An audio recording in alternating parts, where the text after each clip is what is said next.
ทยุแห่งประเทศไทยให้ความรู้กู้ความสุข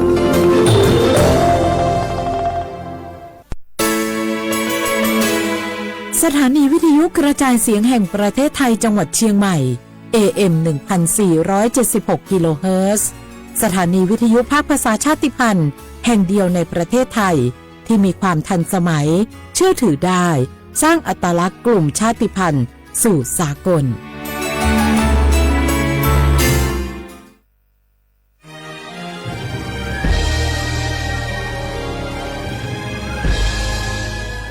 เกิดเป็นคนไทยเติบโตบนผืนแผ่นดินไทยจงภูมิใจในความเป็นไทยชาติไทยเรานั้นนับเป็นชาติที่มีความเป็นมาเก่าแก่ยาวนานเรามีภาษาวัฒนธรรมและมีสิ่งต่างๆที่เป็นเอกลักษณ์ให้เราได้ภาคภูมิใจในความเป็นคนไทยเราควรเห็นคุณค่าและมีความรักชาติหวงแหนแผ่นดินอันเป็นมรดกของบรรพชนร่วมภาคภูมิใจในความเป็นไทยโดยสำนักประชาสัมพันธ์เขต 3 กรมประชาสัมพันธ์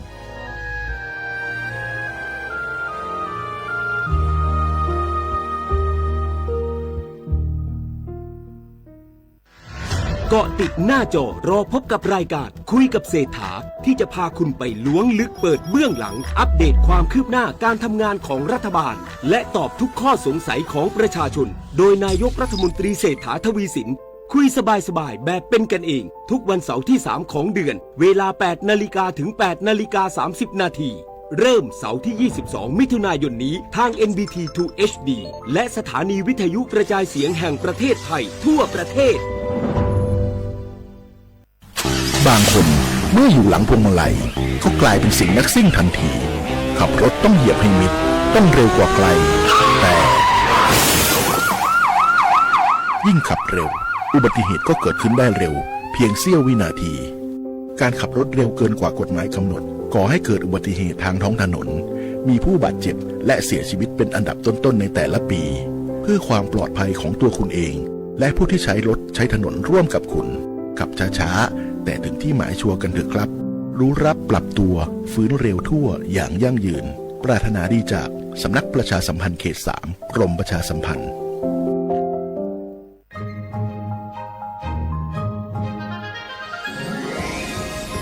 Explore bustling markets adorned with the hues of traditional Lana textiles, each piece weaving stories passed down through generations. The Lana creative economy is a living museum, breathing new life into ancient practices. From Yi Peng or Loi Krathong Festival to Pi Mai Mueang or Songkran Festival, the Lana creative economy thrives in joyous celebrations, honoring the region's unique identity. It's not just commerce, it's a cultural celebration. Support local artists, cherish tradition, and be part of the Lana creative economy, where every creation is a tribute to the rich cultural mosaic of northern Thailand. Join the celebrations, support local artists, embrace tradition, and be part of the Lana creative economy, where the past meet the present and creativity knows no bounds.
ก็เพราะว่า เมียวสายใจมโนซากวนเฮาเขาไหนไก่ไก่หมุดหมุนจับแป้นอารมณ์โคกเบิงสิจังเฮ็ดผิดไรง่ายๆนั่นใครเอากรอบไหนเฮาโหลคักแตกใจเฮาแต่เฮาเฮ็ดสังอย่าเฮ็ดจอมใจเฮ็ดจอมตั้งไข่ใจในข้าวอ่ะ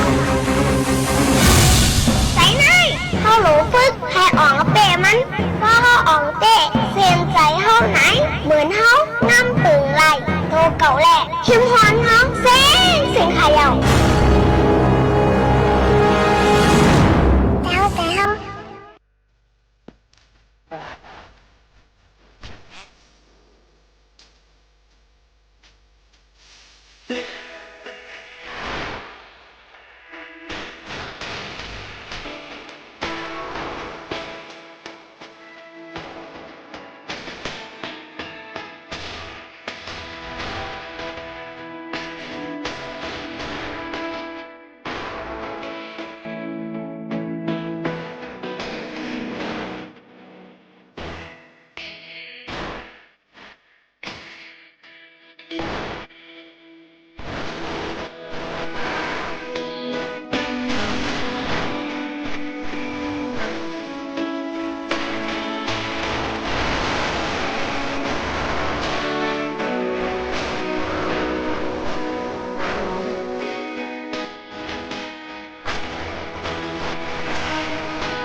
มาสูงค่ะมาสูงพี่น้องผู้ยินถ่อมเสียงใต้เขาตั้งเสียงกูก็กูก้นค่ะทบกันในตอนการภาษาความใต้ดีห้องปล่อยเสียงสวทเก่งใหม่ AM 147กิโลเฮิรตซ์ค่ะตอนด่านในวันเมื่อในเฮาค่ะทบกันถึงมาในวันพุธที่17เดือน7ปีคริสต์ศักราช2เฮงปลาย24นะคะเป็นเดือน8เหม่อ12ค่ำปีใต้2 1ปากปลาย18ปีก็จ่าในเฮง3ปากปลาย86คู่อยู่จอมขาวหมูขาวนวลสุภาวันเชื้อสารวินเป็นอุ้ยก็อุ้ยเซปอแม่ปีน้องๆเขาตีห้องปล่อยเสียง AM 147กิโลเฮิรตซ์จอมกันตีในค่ะพบทบจอมกันเจ้าหนังในสีวงวังในเฮาค่ะก็ตีเลยหันเกี่ยวก็ไปลองข่าวเงาลองคาเหี่ยมกันตายใส่ยาว่างยาปันกันตายจำเจ้าไหนค่ะเนาะเฮ็ดมีถึงอาสากสายเจอจำเจ้าไหนค่ะเนาะย้อนเปิ้นนั่นแหละลองตั้งเจ้าไหนก็เลยว่าลีไม่เจอในนั้นค่ะบางปองบางไหลมากูลองกูอันให้มันจังเกิดขึ้นเป็นมาเลยจังบ่นจูเก็บกำในนั้นค่ะเอาพี่น้องเขาย้อนเปิ้นนั้นลองตั้งเจ้าไหนก็ข้าเจอเสียงเอามาฝากไว้ปันเมืองหนังลองมือในกวนอันดีมาแอลเลยดังเมืองจึงไทยมี6ก่อในนั้นค่ะพี่น้องเขาเยอะก็เลยลู่หายตายกว่าที่หงหรือเศร้ากลางเมืองกรุงเมืองเกาะนั่นขนาดนอกก็ว่ายุ่มยามาติมีลองว่างอียาใส่ปันกันตั้ง6ก่อในนั้นค่ะยุ่มแล้วก็แทงลองนึงก็ติวนว่าติเฮ็ดให้เป็นลองตุ้มเตอต่อกันมาแอลเลยตั้งเมืองจึงไทยเนี่ยนั่นค่ะก้อยกะอันนี้มันเป็นร่องว่าเป็นมาดีนีสินเจมเจ้าในคณะยุ่มยามาใน1ใน6ก้อนนั่นในก็ดีเลยใส่ยาไซยาไนด์ลงกว่าจอมไซยาไนด์อันว่าในเป็นยาอันที่กินเดี๋ยวมันติเฮ็ดให้จังออกเหมือนว่าถึงอสักสายเจอนั่นค่ะพี่น้องเขาเย็นเพิ่นนั้นลองตั้งอันนี้ก็ลีโกเนี่ยด้วยการลองลอกไล่ได้เป็นซื่อบ่10 โมงกึ่งมื้อในนั้นเจ้าหน้าที่เปิ้นนี่ก็ได้เปิดห้องแทงลองห้องเปิดป่องเลี้ยงรับทรัพย์สินนี่เกี่ยวกับไปลองข่าวเงาการตายก้น6ก็อันเข้ามาในนี่ค่ะพี่น้องเขาค่ะลองตั้งเจ้าในก็เป็นแทง1อันเขาพักเขายังไปตั้งกินนั่นกันเนาะเป็นลองตั้งเจ้าในสิหันว่ามีขวดน้ำสแตนเลสขวดน้ำสตีลนั่นค่ะเนาะมีไว้สิ2ขวดอยู่มีมาเต็มมีลองการวางอียาปันกันในนั้นค่ะลองตั้งอันนี้ก็10 โมงกึ่งมาได้ฮู้เรื่องในนั้นค่ะลองตั้งเป็นจังหือยก็ติขึ้นสืบสาวจอมแทงลองมันแทงกำ1อยู่ในนั้นค่ะพี่น้องเขาอันนี้ก็เป็นข่าวเงา1อันดีเขาช็อกสิ่งอาสากใส่ใจกว่าแปดในนั้นค่ะพี่น้องเขาในก็เป็นลีกูเนี่ยในขณะกับปันตะเร็วในขณะข่าวเงา1อันค่ะพี่น้องเขากำเนิดเขามาโดยแทงข่าวเงาดังเมืองไต้กันอีกวันนึงค่ะพี่น้องเขาค่ะข่าวเงาตั้งเมืองไต้นั่นในค่ะตะเร็วก็เฮ็ดให้หลายตีหลายตั้งในนั้นค่ะน้องตัวเมืองไต้ปอดห้องเลยปลายเพศศึกษอมาสอหมเศร้าไปอยู่ที่วัดว่าผาเสือหลายตีหลายตั้งยืนเปิ้นอะไรตะเหลียวก็ยังมีจุ่มอันดาได้หาเงินกองกลางจอยแถมก้นทุบเพเมืองใต้ปอดห้องตั้งนำตั้งหลายกูตีกูตั้งก็คัดเจอคึงปองให้สร้างหากับจอยแถมเอามาได้เป็นลองวัตถุเงินตวงเอามาได้เป็นลองข้าวพักเอามาได้เป็นน้ำหมีดังกินจำเส้นในค่ะเนาะอันนี้ก็ส่งยืนปันก้นอายุในปืนตีเสคึงปองให้สร้างกว่าจอยแถมก้นพี่น้องทุบเพก้อยกะยุ่มยำว่าเงินในกะมีกะอำป้อยค่ะบ่ได้รัดมาลองตั้งจังไหนก้อยกะเฮาขาดอยู่ดีเฮาขาปองเป็นไรจังหือนั่นนี่ก็คึงปองให้สร้างกันกว่านี่นั่นค่ะเนาะพี่น้องเขาโยกเหมือนหนังหมู่เขานุ่นก็เลยฮับเอาบุญพรดังฮับดังจุ่มไปมอนไตดังเมืองในตีจังเกียงใหม่นั่นนี่ก็เลยฮับกวนวันนั้นค่ะเนาะส่งปอกมือดังจอยแถมบันกันอยู่อีกป้าดังปีน้องเขาผู้ห้องความจะไปมอนหลายๆก็หลายๆคนก็จอยแถมกันสิครึ่งปองให้สร้างแล้วก็เงินก็เลยส่งกับจังหวัดต้มเกี้ยงหลายๆตีหลายๆตั้งแต่จอยแถมเขาพักตั้งกินเจิมเส้นในอยู่ค่ะพี่น้องเขาค่ะอันนี้ก็เป็นทางนึงหรอกเยอะก็มีทางตั้งนำตั้งหลายค่ะเนาะพี่น้องเขานี่ก็ข้าเจอเสียงเอามาฝากเตือนถึงพ่อแม่พี่น้องเขาให้เล็งยินถ่อมจำกันเสื้อหนังไหนเย้าค่ะจำเข้าหวายเย้าเนี่ยค่ะพี่น้องเขาค่ะจำเข้าหวายเย้าค่ะเนาะเขาค่ะก็เดี๋ยวไรครึ่งปองเฮ็ดสร้างเนี่ยค่ะมันก็ดีว่าเฮาค่ะได้กะเข้าวัดไวสาวัดว่าติเหลยพองเจิมเสื้อหนังในค่ะเนาะพี่น้องเขาค่ะติครึ่งปองให้สร้างอยู่ตั้งเลยพองเลยนั่นค่ะก็ติจัดเฮ็ดอยู่หลายตีหลายๆตั้งปบปือว่าเฮาค่ะเป็นเจ้าคือเกยยำพุทธาภาษานั่นค่ะนะเนาะยันเปิ้นอะไรลองตั้งเจ้าไหนก็ยุ่มยำว่าติมีพี่น้องเขากว่าเหตุการณ์ตั้งลิกุโซกันในนั่นค่ะเมืองในก็ได้เป็นเขาว่าวันที่20นั่นค่ะในวันที่20เป็นวันอาสาฬหบูชาในนั่นค่ะก็เปิ้นนั้นเลยเพราะว่าพี่น้องเขาได้กับสืบกับสานกว่าต้องถามลองอองที่เหตุการณ์ ค่าคุณเมืองอำนั้นก็หาบการคุณในเปิ้นก็ติลือวันที่20 21 22วันจันทร์เปิ้นติลือก็ติเป็น3วันค่ะเนาะเยาก็วันที่27 28 29นี่ก็ติเป็นวันจันทร์วงนาวงทั้ง2วงได้ติเป็นวันลือตอนแต่เหตุการณ์ค่าคุณเมืองอำนั้นก็หาบการคุณขนาดพี่น้องเขาค่ะเมื่อนั้นประวัติการกับสืบกับสารมาดีกว่าที่ลุ่มอย่างหลายตีเปิ้นก็ติกึดดือกึดย่างยันเพราะว่ามันเป็นวันลือในค่ะวันที่22ที่เป็นวันชดเชยวันอาสาฬหบูชาในค่ะเนาะเพิ่มเติมมาเป็นวันลือเที่ยง1วันตอนตะกุนเหตุการณ์ค่าคุณเมืองเขาเยาก็วันที่29นั่นที่เป็นเพิ่มเติมเป็นวันชดเชยในค่ะตอนตะวันที่28ที่เป็นวันเกิดสมุนเนี่ยคุณเนาะค่ำในเดือนที่10ในค่ะพี่น้องเขาอันนี้ก็คัดเจอเสียงเอามาฝากเตือนถึงพี่น้องเขากูก็กูก้นค่ะเยาก็มีข่าวงาป่องข่าวบรรพ่อแม่พี่ๆน้องๆเขาค่ะเนาะจุ่ม2แผ่นดินห่มจ่อยในค่ะในก็เปิ้นก็จัดเฮ็ดดีปางป้อยเขาว่าที่วัดศรีดอนดูนะคะจ้องเมกาในค่ะเนาะที่เอิงกัดใหญ่รอยสเก็ตเก่งใหม่ในค่ะเอาพี่น้องเขาอันนี้ก็ดีมีปางเปี่ยวมนต์ตนเจอเหตุการณ์ตั้งลีกุโสยก็หาเงินกองกลางจอยแถมพี่น้องฮบทบเพกันอยู่ในนั้นค่ะอันนี้ก็เป็นข่าวเงาเทียงหนึ่งรองที่เขาขาคัดเจอเอามาฝากเตือนถึงพ่อแม่พี่ๆน้องๆเขาให้แรงยินถ่อมจ้อมกันเจ้าหนังในค่ะเนาะพี่น้องเขาค่ะในก็คัดเจอเสียงเอามาฝากเตือนถึงพี่น้องเขากูก็กูก้นอยู่ในนั้นค่ะอ๋อในก็ฝากเตือนถึงการเนี่ยสิอำการเปิ้นก็สิจัดเฮ็ดในวันที่ข้างหน้าได้เป็นวันที่19ถึงวันที่20ในวันปังป้อยเขาว่าที่วัดศรีดอนดูจ้องเมกานั่นเนี่ยค่ะก็ได้มีลองฮบทบผู้ของความตั้งนำตั้งหลายค่ะเนาะเอามาได้เป็นโอ้ยมีนำแน่นค่ะใจคำเจิงใจจอมเลี้ยงใจออมเสียงใจเลี้ยงฝ่าว่าเนี่ยค่ะปีโอเด็ดนะคะเนาะยิ่งสาวเลินยิ่งคำเสียนฟังใจกุ่งหวายยิ่งคำอู้ยิ่งหมอกกวนใจสายเจิงเลี้ยงจิมกว่าเจอในนั่นค่ะพี่น้องเขาเนี่ยก็มาฝากเตือนถึงพี่น้องเขาค่ะเนาะเฮียก็ตั้งแต่มีตอนด่าหาเงินจอยแถมลองหลู่สั่งเศร้าที่วัดเมกาในเทียงลูกก่อนเนี่ยค่ะนี่ก็ฝากเตือนถึงพี่น้องเขาให้เลี้ยงยินถ่อมจ้อมกันจึงหนังในเนี่ยค่ะพี่น้องเขาค่ะเรื่องเสียนั้นหลายๆที่ได้ตั้งบนกระเดียนกันหลู่เต้นเข้าว่ากันกูตีกูตั้งเฮียก็อันลำลองเลยก็เป็นว่าเงื่องแหวเหล่ามือเขาว้าเนี่ยค่ะลองตั้งเจ้าในคัดเจอเสียงเอามาฝากเตือนถึงพี่น้องเขากูก็กูก้นจึงหนังในเย้าค่ะพอได้มาตัวตั้งกาขาดเฮือนตั้งเมืองไต้ค่ะยำพองจะเหลวนั่นนะคะตีเว้งตนตีในปุงขึ้นเฮียงเป็น1ปุน2ปุนปุ่นก่อนนะคะตีเว้งตนตีกาขาดเฮือนขาดห้องในปุงขึ้นเฮียงนั่นเฮ็ดให้ก้นปลายเพซึกก่อหยับผึดตาได้ขาดอยู่เศร้าเที่ยงในนั่นค่ะแต่เอาหัวเรือนจุนไหลมาซึกเก่ากลาง MNDAA เขาหลอดตึกตับซึกมันตีเว้งลาซิลจึงใต้ปอทองมาหาเฮียงเสียละเฮ็ดให้ก้นเมืองนะคะพงไปออกเว้งนับ60,000กำนำไปมาซ่อนไว้ตั้งเว้งตนตีจึงได้ปอจานในเสียมังเจอหาขาดเฮือนขาดห้องอยู่ย้อนว่ากาขาดขึ้นเฮียงและเฮ็ดให้หยับผึดกินเสือเฮียงเนี่ยในนั่นค่ะในก็ลองตั้งกินตั้งย่ำเสอำก้าในค่ะแต่เอาหางเหลือในม้ามตีเว้งหนองเขียวจองแม่สีป่อเมืองมีดเมืองกุดเมืองลาเซียวคนเมืองนับโหเซียนและเงิงเวไปเพซึกกำนำหาส่วนอยู่ที่วัดว่าผาเสือและเฮิรนเยปีน้องเหมือนหนังที่เว้งตั้งยันเมืองใหญ่เมืองกึ่งเมืองสู่ไล่ขาปังหลงนำจังตนตีอ่องปานเจ้าไหนเหลือนั่นก็เจอไปกว่าตั้งเว้งเหลือเมืองมันตรงเป็นก็มีเถียงตั้งนำค่ะอันอย่าผืดแต่ก็ตาอยู่เศร้ากินยำและใหญ่ยาว่าเจิงหนังไหนค่ะอันนี้ก็เป็นข่าวเงาเอามาฝากตวนจูถึงปอแม่ปีน้องๆเขาให้เลยยินถ่อมจ้อมกันเจิงหนังไหนค่ะเนาะวันกันลือหรือเจอถ่อมด้วยเพียงกว้างหวานหูถูกเจอกัน1หูกวันจงขึ้นมาอุบโอจ้อมกันทางกำนึงค่ะ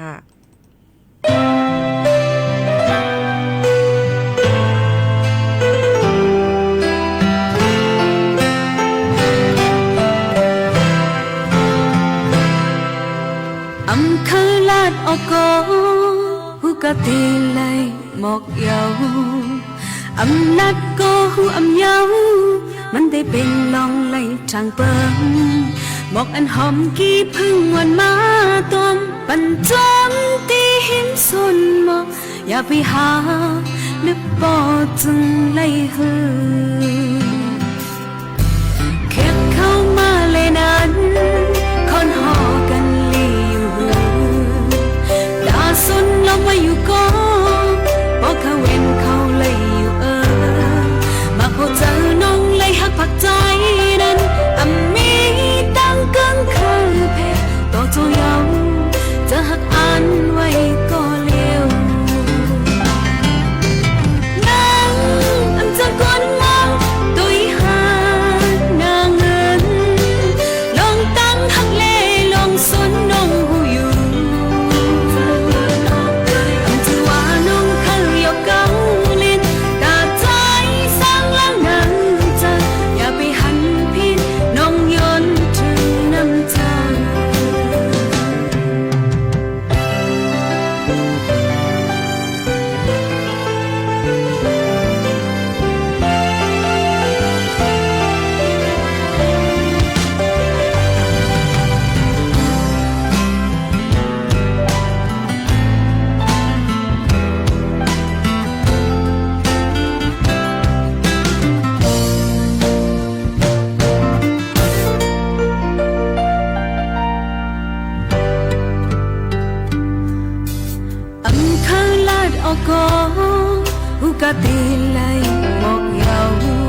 เป็นลองไหลทางเปิง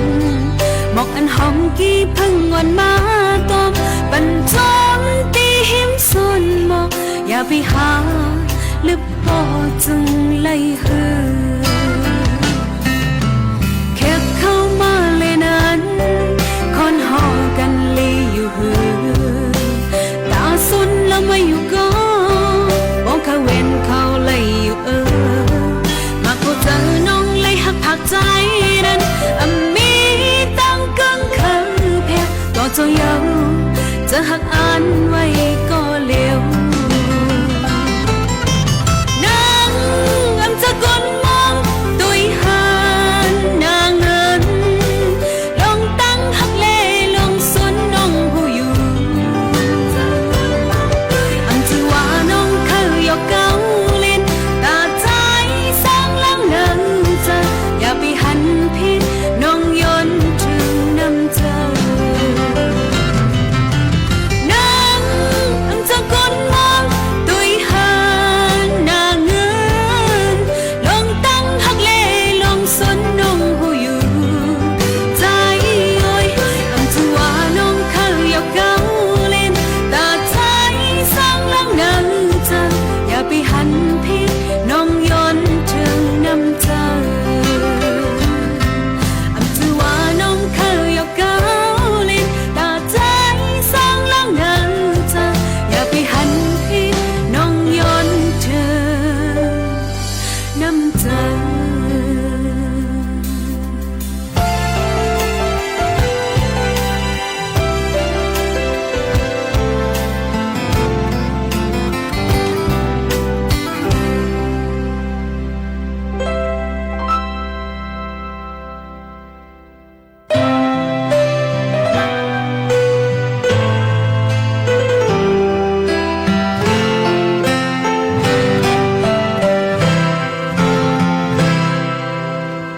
เคยลาดออกก็หูกะเตเลยหมอกยาวอำนัดก็หูอำยาวมันได้เป็นลองไหลทางเปิงหมอกอันหอมค่ะพี่น้องเขาค่ะยินจมขอบใจอย่านำที่ต้องตักกันเข้ามาทั้งเกซีวันนำเตาเขียกนั่งสวยอู้อาหารกำเตรียมกำจิ้มอำหันค่ะเนาะพี่น้องเขาค่ะย้อนน้อมเหย่นำเลยค่ะพี่น้องเขาค่ะโยก็พักตอนบรรจัยอ่องเมียที่อยู่บ้านซ่อหน้าเฮียวเนี่ยค่ะเนาะหักใจก็เลี้ยวเนี่ยค่ะที่เขาจะหาเปิดปันอยู่เนี่ยค่ะเนาะในกับสืบมาดังเมืองไต้บนกำเลี้ยวเนี่ยค่ะเนาะเป็นเกาหานั่นค่ะเนาะยินจมขอบใจใหญ่นำเต้ๆในนั่นค่ะโยก็เมืองคอนจิงตาค่ะย้อนความมองเก่งคำค่ะปีมวยเนี่ยค่ะย้อนความหักอ่ำมีมากมายค่ะยินจมขอบใจกูก็กูก้นที่ต้องตักกันเข้ามาจอมค่ะเนาะพี่น้องเขาค่ะหรือนั่นค่ะโจกาดีกว่ายิ่งถ่อมเพียงความนั่นมาถ่อมด้วยข่าวเงากันเที่ยงอีกว่าค่ะนะเขาคำมาด้วยค่ะตั้งเจดอนเก้งใหม่ไม่เจอดอนด่าตั้งเป็นไข้มาลาเรียเนี่ยค่ะหลูเลยหลูล้อมด้วยถึงเนี่ยก็เพียวกวาดล่างให้มันเย้าโตในข้าวตั้งเหลือน7ในกว่าดอกถึงป้อนเหลือนเกาในข้าวตั้ง3เหลือนในเนี่ยค่ะไว้สีฮบทบยาก้นอันที่จับเจอไข้มาลาเรียเนื้อปืนตีตั้งนำตั้งหลายค่ะภายมอยาสวนีวิบุญสันติค่ะผู้หลูล้อมด้วยถึงลองตั้งเป็นที่1เจดอนเก้งใหม่ก็หมอกละถึงว่าย้ำพงดังเหลียวเจ้านาทีเขานั่นในค่าเจอเพิ่มมันในอองดีกว่าหลูล้อมเก็ดเคให้กลางลองยุ่งนั่นค่ะเนาะยกก็หนังคือบ่ได้เป็นตั้งเป็นไข้มาลาเรียเนี่ยค่ะเอามาได้เป็นหนังสีเจดอนได้เป็นเหมือนหนังตั้งเจดอนเก้งใหม่เก้งไฮชุมพรและระนองเนี่ยค่ะในเจดอนเก้งใหม่ก็เป็นเจดอนอันที่ห้องหาบไว้ว่ามีตั้งเป็นไข้มาลาเรียด้วยกันในปีในทำฮบทบก้นอันเป็นในปืนตีก็จังเฮ็ดให้กว่าออกปืนตียก็เพียวกวัดล่างให้มันปอยาวตัวหนึ่งคือปอติอำเป็นมานั่นเลยค่ะยก็ลองลูกต่างตือต่างเมืองมาอยู่ดังเมืองจึงไทยนั่นก็ติจังเฮ็ดมาติจับอะไรเหมือนกันในข้าวตั้งในค่ะให้ข้าวตั้ง3เดือนในก็หรูเลยรูล้อมด้วยถึงข้าววันก้นเมืองนั่นค่ะเนาะยก็พังว่าครบทุบลองตั้งเป็นมีพังหางยมลีกินน้ำวันเป็นลองล่มไม้ไข่หนาวจมซึ่งในก็หรูเลยก็ครบทุบหมอยากด7คันเพ้อในก็เป็นข่าวเงาดีไม่เสยยก็ตั้งเป็นเกี่ยวกับไปลองไข่มาลาเรียหนาวสันเสนอค่ะเนาะมาฝากตอนตัวถึงพี่น้องเขาซึ่งหนังในค่ะพี่น้องเขาค่ะ เที่ยงอันหนึงในค่ะพี่น้องเขาค่ะภายตั้งรูล้อมด้วยถึงลองหลอดเพตั้งเก้งใหม่นั่นนี่ก็หมอกลาดวันว่ายำพองตะหลิวก็หนังหือบ่ได้รูล้อมด้วยถึงวันเมืองให้มันหลียก็ต้องตะได้มาหับของหับลองแอลเลนะคะเอามาได้เป็นลองตั้งจึงหือก็เย้านะคะเปิ้นมาแอลเลนั่นติเลยรูล้อมด้วยถึงหลายลองหลายอันเกี่ยวก็ไปลองตีอยู่ด้านเศร้าลองกว่ามาไปจำเส้นในค่ะแล้วก็มีลองมีประกันตอนตะก้นอันที่ทบเพกึ่งกลางเอามาได้เป็นเพอีสังก็เย้าในนั่นค่ะเนาะลองตั้งอันในก็เป็นข่าวเฮาเที่ยงนึงอันที่เฮาคัดเจอเสือเฮียงมาฝากตอนถึงพี่น้องเขากว่าอะไรไปอะไรก็เฮาขาดถูกดีเลยหมอกว่าหมอไปหรือเสนั่นก็ค่ะพี่น้องเฮาเขานั่นฟังกันไว้ในค่ะเนาะกูลองกูอันในมันเพอันวันนั้นมันจังเกิดขึ้นเป็นมาอะไรอยู่กูข้าวย่ำค่ะไก่เพก็หรืออะไรแวเพค่ะเนาะฝากตอนจู้ถึงพ่อแม่ปีๆน้องๆเขาจึงหนังในค่ะเอาพี่น้องเฮาเขาค่ะมาถ่อมด้วยแทงเพ่งความอันย้อนกันเข้ามาค่ะเนาะแทงหลายเพ่งความค่ะเนาะก็กะอันนี้หมู่ขนุนคัดเจอปองเป็นหาอะไรนั่นเนี่ยเอามาฝากตัวตู้ถึงพี่น้องเขาอยู่ค่ะนะเป็นเพ่งความว่ามองไหนนั่นค่ะที่พี่น้องเขาย้อนกันเข้ามาตั้ง FC สวมค่ะเนาะในก็ยก็ที่น้องๆเขาย้อนมาเพียงความฮักปีก่อนเร็วนั่นที่คัดเจอหาอยู่ค่ะเนาะแต่เร็วในหาไปหันนะพี่น้องเขาค่ะคัดเจอฝากวันอยู่มาถ่อมด้วยแทงเพียงความมันหูถูกเจอในก่อนค่ะเอาพี่น้องเขาค่ะเพียงความเก่าๆมาห้องเชียงเป็นนั่งเก่งค่ำเอามาห้องค่ะเนาะมืออ่อนตั้งได้เป็นเขียวยุ่มวันห้องไว้นี่นั่นค่ะเป็นข้อความว่ามองไหนค่ะสิบนิ้วถ่อมจ้อมกันค่ะเนาะ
ค่ะบีน้องผู้หญิงถอมเขาอันตุยตาเหลียวยก็ถอมอยู่ตาเหลียวเป็นห้องปล่อยเสียงเก้งใหม่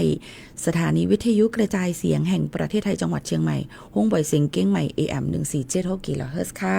เลยถอมเพลงกว้างกว่าเย้าค่ะนะพี่น้องเขามาด้วยข่าวเงาฟิงฟ้าราศีกันอีกอ่อนนึงค่ะในวันเหมือนในวันที่17นั่นเนี่ยมีฝนตกลงมาหูปากมัน80เนื้อปืนตีเดี๋ยวตกน้ำตั้งแม่ฮ่องสอนเชียงใหม่ลำพูนลำปางพะเยาเมืองน่านเมืองแพร่อุตรดิตถ์สุโขทัยหลายๆตีค่ะเลยว่าใครว่าหลายตีค่ะเนาะที่ทบยาเพฝนตกจังหนังไหนค่ะพี่น้องเขาลองตั้งเจอในก็ถูกเลยไว้ฟังกันจ้อมก้นอันอยู่จ้อมนำปังหลายจำฉะนั้นก็รู้เลยฟังกันไว้ค่ะแต่เหลียวก็มีลองก้นกว่าแอลเลยในกุนมีลองลมพัดเป่ามาเฮาเคียงเป็นพี่กึ่งกลางในนำปังหลายไหลค่ะเนาะลองตั้งเจอในฝากฟังไว้ปันพอแม่พี่น้องเขาให้เลยยินถ่อมจ้อมกันเที่ยงหนึ่งข่าวค่ะพี่น้องเขาค่ะเขาเจอฝากตอนตู้ถึงกันกูวันๆจังหนังไหนเยาค่ะนะเยาก็เขาข่าวเลยออกปืนตีลงปืนตีกว่าหลายตีหลายตั้งกันเนาะมือว่ากว่าดีตั้งแม่แตงค่ะวัดวานสีดงเย็นบ้านมุ่งชุ่มเย็นค่ะเนาะตั้งสันกำแพงค่ะมือว่าค่ะเนาะลงปืนตีกับฮุบทุบพี่น้องเขาเยาก็ป้อวันที่23อันจำตีถึง23ค่ะเนาะวันอังคารเขาค่ะที่ฮุบกะลงปืนตีเขาทบผู้ยินถ่อมพี่น้องเขาดังพี่น้องลาหูพี่น้องอาขาพี่น้องไตค่ะเนาะพี่น้องเขาดังวันน้องเขียวดังเมืองวันน้องเคียวเนี่ยค่ะพี่น้องเขาดังเก้งลาวเจียมเจ้าในค่ะเนาะสังว่าพี่น้องเขาอยู่จำในก็บอกรัดถึงกันเลยว่าเดี๋ยวจังฮบทั่วเขาขาดดีเลยเจียมเจ้าในบอกรัดถึงยี่โมขานุ่นเลยค่ะเนาะเขาขาดดีกว่าวันที่23ตั้งวันเนี่ยค่ะพี่น้องเขาค่ะนี่ก็เป็นข่าวเงาป่องเลี้ยงปันเขาค่ะก็เดี๋ยวมีแบบสอบถามจังว่าถ่อมห้องปล่อยเสียงในตอนการเผยภาษาความใต้ถ่อมไรตั้งไหลพองตั้งโฟง5ถ่อมตั้งออมล่มเรดิโอ5ให้จังไหนค่ะยก็มีโคตรตอนปันอีดอดเป็นก๊อกนำค่ะเนาะพี่น้องเขายก็เพราะว่ามี10ก็จะในคืนหนึ่งเขาค่ะก็ได้สุ่มแจกบันเรดิโออมล้มทานินเนี่ยค่ะพี่น้องเขาอันนี้ก็เป็นรองเขาค่ะได้ลงปืนตีทบพี่น้องเขากว่ามา4ตีแล้วค่ะเนาะก็เทียงตีเหลวนั่นกุ้ยเอาเนี่ยค่ะในก็มาฝากเตือนถึงพี่น้องเขาจังหนังไหนค่ะก็เขาค่ะมาถ่อมได้เพียงความอันพี่น้องเขาย้อนกันเขามาทางเมื่อกี้ว่าฮักมีมากมายจังใจค่ะฮักมีมากมายค่ะเนาะถ่อมจ้อมกันค่ะโยก็จังใจมาเปลี่ยนฮักปีก็เหลวอันย้อนมาค่ะนะ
ความค่ะเนาะฮักอ่ำมีมากมายเลยค่ะเปิดปันให้แรงยินถ่อมเยอะค่ะเยอะก็เพียงความแทงหลายๆโหค่ะเนาะที่ย้อนกันเข้ามาเด็กค่ะจะมาเปิดปันพี่น้องเขาค่ะวางๆในพี่น้องเขาถูกได้รู้ล้อมด้วยถึงป้ายอยู่ลีกัน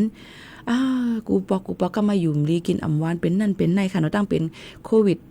19ก็แพร่ล่ามาแทงตั้งเป็นอันลูกดียุ่งมากไม่ได้เป็นไข้เลือดออกไข้มาลาเรียหนาวสันหนาวนกตกกล้วยชิคุนกุนยาเจ็บดุบกับหลุบโตจำเจนไหนก็มีมานำหนาตั้งเป็นเสนไหนตั้งเป็นหูใจก็ยังเป็นค่ะพี่น้องเขากูร้องกูอันจังเกิดขึ้นมาไร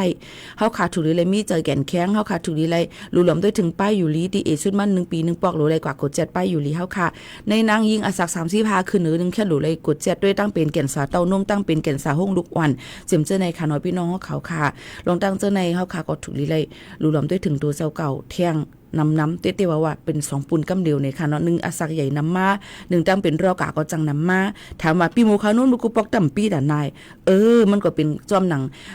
มือข้าวยามมันนั่นนะคะมือกุปอกเข้าแก่นแข็งลองย่อยยำตั้งกินเนาะค่ะมันก็ง่ายแต่เหลือในเครื่องจักรเครื่องอีดมันก็ใครกล้วยค่ะเพราะเป็นรถก้ามันก็เก่าใครอืดใครมันใครบ่ใครตรงนึงเอาค่ะเนาะย้อนเปิ้นนั้นเลยมันเป็นเจิงนั้นค่ะเป็นจอมสภาวะมันเป็นขึ้นมาในเอาค่ะพี่น้องเขาก็เปิ้นนั้นแหละ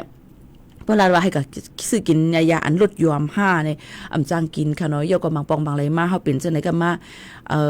จังกับตุ้มเตอตั้งเป็นเพราะเฮามีตั้งเป็นจับตัวไว้ว่ากีฬาลีกินก็มาดีเด่นต้องคนต้นหาก็ว่าช็อกถึงอสักสายใจอะไรเหมือนกันในค่ะเนาะก็เพิ่นนั้นเฮาขาดถูกดีเลยออกเล่นแห้งนั่นค่ะเนาะถามว่าปีหมู่เขาโดนจงฮู้ลอกไล่ออกเล่นแห้งฮู้ก็กะว่ามันไข้มันค้านอสักใหญ่นำนะเหตุการณ์ก็นำเอาเฮ็ดจังได๋ค่ะพี่น้องเขายันเปิ้นนั้นแล้วลองตั้งอันนี้ก็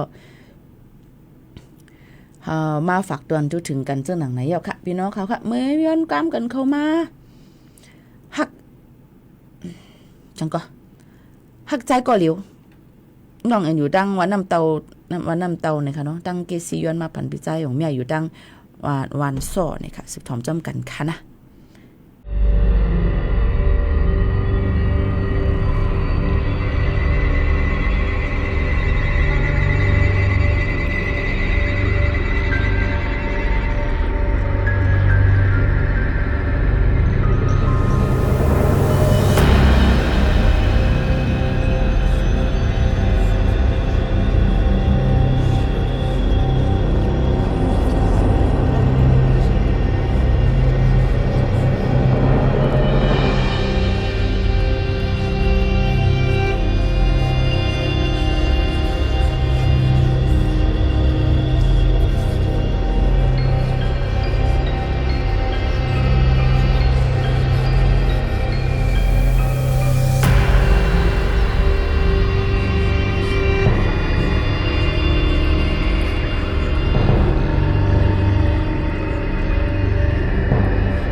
บ่ว่าคอมพิวเตอร์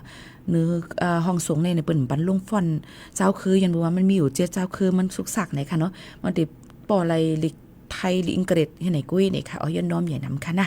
ก็เปิ้นนั่นแลสังว่าอำเลยยินถ่อมคือตั้นจอมหนังพี่น้องขอย้อนมานั่นก็ขว้างบันใหญ่นำเสกำในนั่นค่ะพี่น้องเฮาเขาค่ะ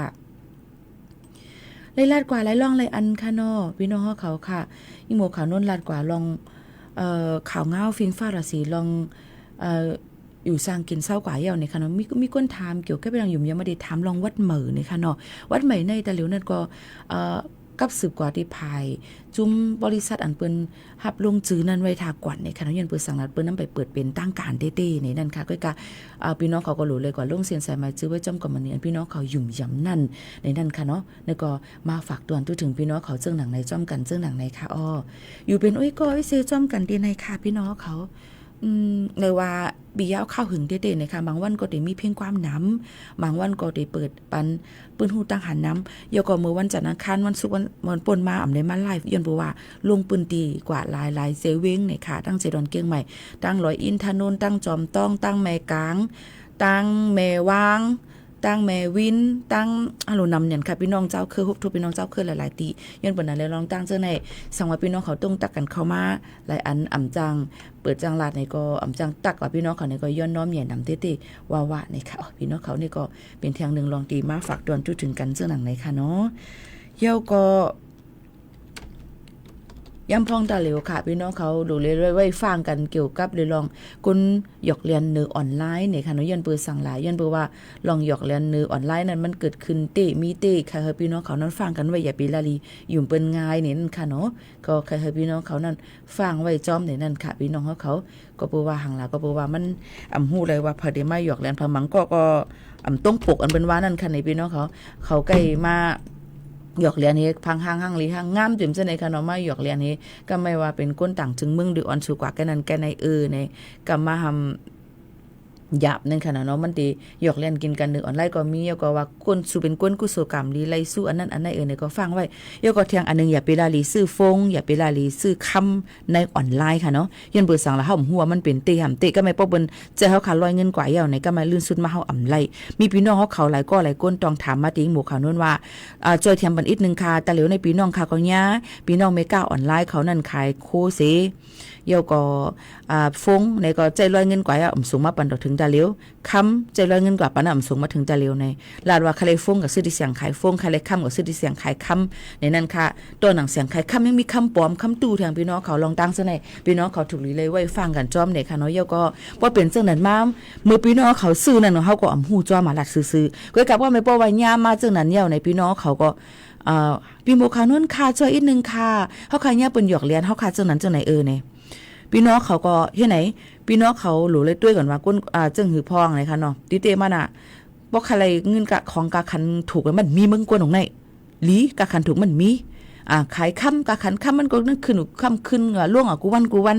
วันเป็นหลายข้าวพี่น้องเขาก็หลูเลยเช็คด้วยจังหนังนั้นนี่ค่ะเนาะโยก็ถามมาว่าคันเนี่ยหยอกเลียนในลองนั่งอันนั้นอันไหนให้ไหนค่ะก็เปิ้นนั้นเลยพี่น้องเขาเอาหลักฐานจังนั้นถ่ายไว้เหมือนเอาหลักฐานนั้นกับแจ้งที่ลุงปลิกค่ะลุงปลิกเนี่ยค่ะเนาะโฮงพักอันว่านั้นค่ะพี่น้องเขาก็แจ้งกันนั้นสิแจ้งความไว้ว่าก็เมกาก็ในก็ไหนให้ไหนอันนั้นก็บ่บอกญาก็เร็วกันก็ห้องจุดตุ่มกันเสกว่าตึงที่โฮงปลิกเขาเพิ่นก็แจ้งความไว้ให้ไหนค่ะพี่น้องเขาลองตั้งจังได๋มันหยาบเนี่ยค่ะเนาะยืนเปิ้นนั้นเลยเขาก็จังปองเป็นเลยจอยแถมจังนั้นอันลำลองเลยสิเปิ้นหยาบเปลาลียุ่มเพิงง่ายๆขนาดก้วยค่ะเดี๋ยวก็เอามาฝากตอนถึงกูก็กูก้นเจ้าหนังในเยาค่ะนะ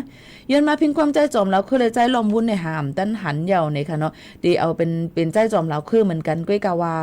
ดีเป็นเพียงความแทงต่างหูค่ะเนาะพี่น้องเขาค่ะดีมาเปิดปันพี่น้องเขาให้เลยยินถ่อมเจ้าหนังในค่ะย้อนเบอร์วางง่ายหลงหาเหงอันย้อนมานั่นมันหามหันเพราะหามหันก็เขาค่ะดีเลยเอาเพียงความ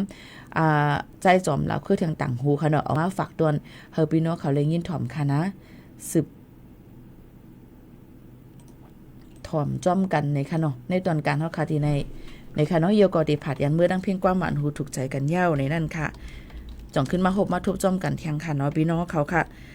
ฮับถ่อมจ้อมในตอนการเฮาค่ะไรตั้งออมร่วมเรดิโอค่ะเนาะเยาก็ถ่อมไรตั้งออนไลน์ค่ะสวทเก่งใหม่ AM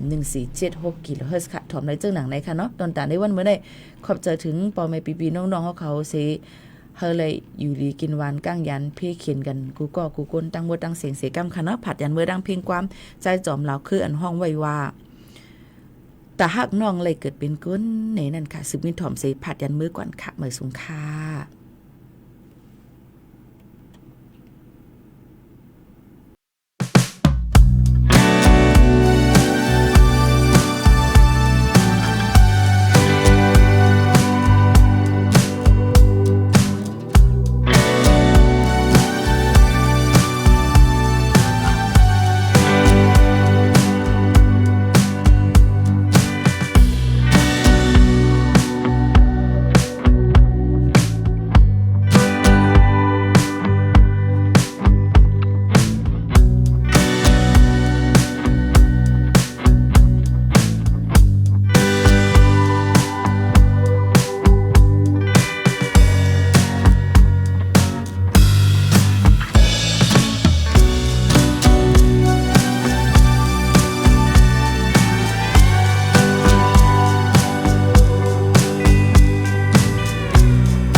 ฝนที่ตกหนักสะสมตลอดช่วง2 วันที่ผ่านมา